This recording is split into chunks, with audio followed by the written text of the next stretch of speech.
Hello, Namaste, welcome all of you in my classroom, class 7, chapter number 4, the Mughal dynasty. और ये है first part हमारा इस chapter का, फर्स्ट वीडियो है।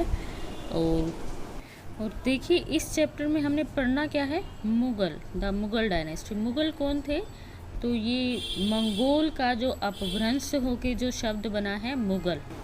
अब इससे ज़्यादा हम देखते हैं हमारी बुक में ही, हमारी जो एनसीईआरटी की बुक्स है वो हमें क्या समझाना चाहते हैं, मुग़लों के बारे में क्या बताना चाहते हैं। तो चलिए देखते हैं। फर्स्ट लाइन पे लिखा है, ruling as large a territory as the Indian subcontinent. Okay, rule करना इतनी लार्ज जो टेरिटरी है, जो कि इंडियन सब कॉन्टिनेंट की बात हो रही है, भारतीय उपमहाद्वीप की बात हो रही है। इतने बड़े क्षेत्र पर रूल करना with such A diversity of people and culture. और जहाँ के कि जो लोग जो हैं, जो यहाँ का कल्चर जो है, वहाँ पे इतनी डाइवर्सिटी है, इतनी विविधताएं हैं यहाँ पे। वो जो एन एक्सट्रीमली डिफ़िकल्ट टास्क, काफ़ी डिफ़िकल्ट टास्क था ये for any ruler to accomplish in the middle ages. किसी भी जो रूलर कोई भी हो उसके लिए किस टाइम में, मिडल एजेस मतलब मध्यकाल में। कहा है कि मध्यकाल में किसी भी शासक के लिए भारत जैसे उपमहाद्वीप, इतने बड़े क्षेत्र पर जहाँ पर कि यहाँ के लोगों में और यहाँ की कल्चर में इतनी डाइवर्सिटी है, इतने बड़े क्षेत्र पर रूल करना काफ़ी डिफ़िकल्ट टास्क था। आगे लिखा है, quite in contrast to their predecessors. और ये जो उनके पूर्वज जो थे, ओके, पूर्ववर्ती जो शासक थे उनके मुग़लों के, उनसे काफ़ी ये विपरीत, काफ़ी कॉन्ट्रास्ट, अलग सिचुएशन थी, किया उन्होंने। ठीक है, सिचुएशन नहीं, उन्होंने किया उनसे बिल्कुल अलग। कैसे? The Mughal created an empire and accomplish. उन्होंने ये जो एम्पायर क्रिएट किया मुग़ल इंडिया में, okay, accomplish what had hitherto seemed possible for only short period of time. जो कि हिदर टू मतलब लगता था अब तक सीम्ड लगता था पॉसिबल कुछ थोड़े टाइम के लिए ही, कि इतने बड़े क्षेत्र को कोई एक करके रख पाए और उस पर राज कर पाए, ये डिफ़िकल्ट लगता था और कुछ टाइम के लिए ही लोग कर पाते, ये कहा गया। But I don't think so.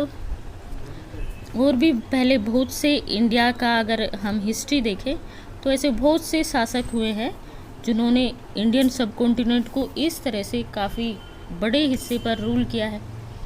Okay, चलिए आगे देखते हैं। अभी लिखा है, from the latter half of the 16th century they expand their kingdom. जो 16th सेंचुरी है इसका हाफ गुजर जाने के बाद इन्होंने एक्सपेंड किया अपने किंगडम को, अपने साम्राज्य को, आगरा और दिल्ली तक जो अब तक की सिमटा हुआ था, ओके, वहाँ से इन्होंने आगे बढ़ाना शुरू किया।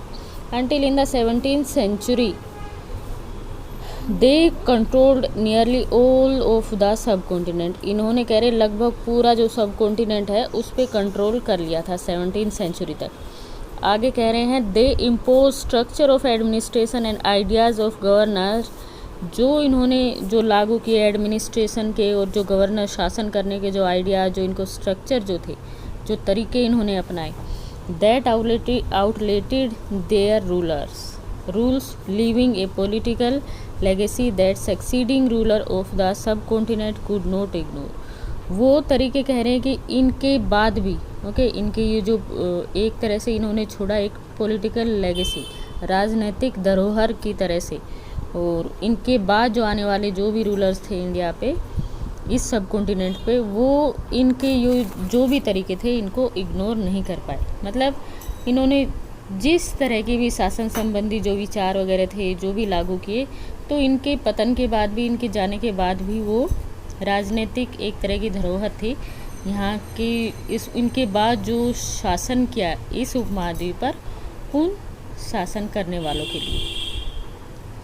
और लिखा है, टुडे, आज जो prime minister of India address the nation from the rampart of the red fort in Delhi, the residence of the Mughal emperor on independence day. कह रहे हैं कि इंडिपेंडेंस डे को, ओके, हमारी एनसीईआरटी हमें बता रही है कि स्वतंत्रता का जो हमारा दिन है, उस दिन हमारे जो प्राइम मिनिस्टर, हमारे जो प्रधानमंत्री जो एड्रेस करते हैं पूरे नेशन को, पूरे देश को वो कहाँ से करते, रेड फोर्ट से। और रेड फोर्ट कह रहे इन रेजिडेंस था मुगल एम्परर्स का।